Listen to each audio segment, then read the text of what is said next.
There is a principle of thermodynamics called phase transition. And phase transition happens when the electrons in an atom start moving and start to line up. And what happens during phase transition is that when a certain number of these electrons line up in a certain area or in a certain way, all the other ones line up with it. It's called phase transition. And I share this with you today because I believe our country and our community and our world is in the midst of a phase transition. And the end result of the phase transition will have a lot more to do with us than it will have to do with outside circumstances in our world. See, today we're in uncharted waters. We're in a place that we've never been before. Whether it's globalization, or terrorism, or energy, or education, or healthcare, we're in uncharted waters. And the importance today is like it's never been. Because in some instances, like the issue of global warming, our planet is really at stake. And so we need to move away from the old way of thinking. And the new view from the Capitol needs to really be a new view from the Capitol. It needs to be a new view from the State House. It needs to be a new view from City Hall. It needs to be a new view from our county commissioners' offices, our township trustee headquarters, and from private business. Everyone has got to start thinking in new ways. And I believe because we are in these uncharted waters, we've all politically, Democrats, Republicans, we've really got to let go of the old way of doing things. President Kennedy said in his acceptance speech for the Democratic nomination that we need to get rid of these old slogans because they no longer apply. And they no longer apply here today either. And so we need to get rid of these old slogans. But Alan Toffler talks about something that I think we all really need to understand and have it change us. And Toffler's big picture ideas are there have been three waves of society. There was the agricultural age, then there was the, and he calls it waves, the agricultural wave, the industrial wave, and now we're into the information technological wave, the third wave. He goes through very early in his book about how governmental entities, business, unions, organizations, people all change at different speeds. And he uses the example of a state highway patrolman on the side of the road with a radar gun. And he talks about who's coming down the road the fastest, who changes the quickest. And it's business. Business is constantly changing. They change or they die. So they are more prone to change when they need to change. And then nonprofits, and then he goes through the whole list.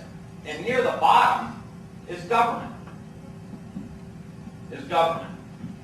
The institution of government needs to change.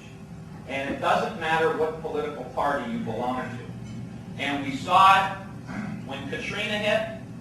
Our inability to react to a natural disaster that we knew 5 days ahead of time was going to hit our country, and we weren't prepared.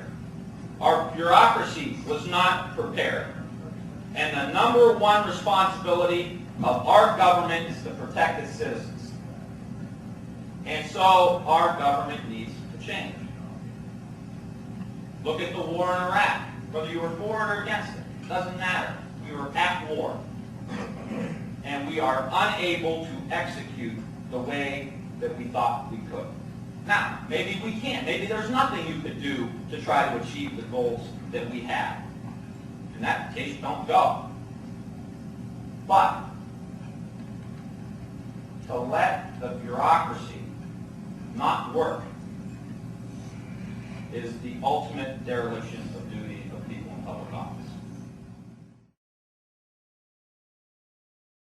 Poplar has a great, I actually invited him to my office.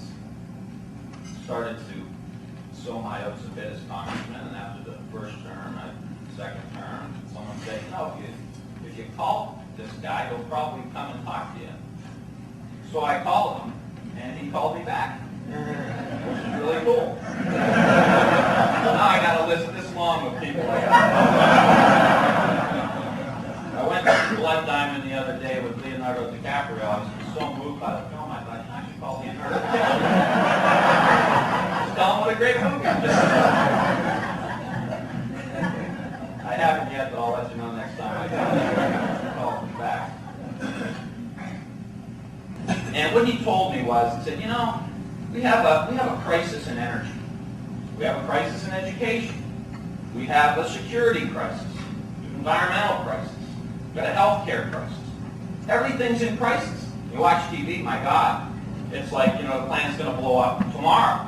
Crisis at the bottom of the TV, new breaking news, another crisis. Well, he says, just take a step back. Take a step back, and why do we have all these crises all over the lot? And his argument is that our government and our institutions are trying to solve 21st century problems with a 20th century government, bureaucracy.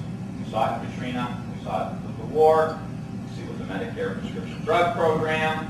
We still have way too much poverty for the amount of money that we're spending. We've got to be able to figure this out. So as we talk about a new view, I think politically we need to have a new view, but I think everyone in the country needs to change in some way their belief system that this can actually happen. There was a belief in the 50s and the 60s that we could end poverty. There was a belief that we could make sure that everyone had some base level of support. There was a belief that everyone could get educated. There was a belief that we could go to the moon, and we did. And if we lack anything today, I believe it's that belief system that we actually have the capacity as human beings to succeed at whatever it is that we want to succeed in. Now, we know this. We see it all the time. Kennedy was crazy in 61 when he said go to the moon.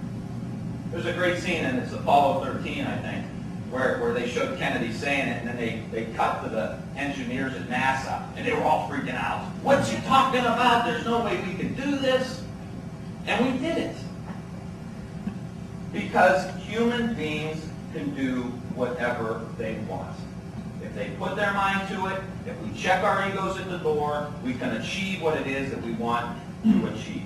And President Kennedy summed this up in his speech at American University. He was talking about peace, which is not irrelevant here. But I think what he said applies to everything, governments running and everything else. He says, and I quote, "Let us examine our attitude toward peace itself. Too many of us think it impossible. Too many think it unreal. But that is a dangerous, defeatist belief. It leads to the conclusion that war is inevitable, that mankind is doomed, and that we are gripped by forces we cannot control. We need not accept that view. Our problems are man-made, therefore they can be solved by man. And man can be as big as he wants. No problem of human destiny is beyond human beings.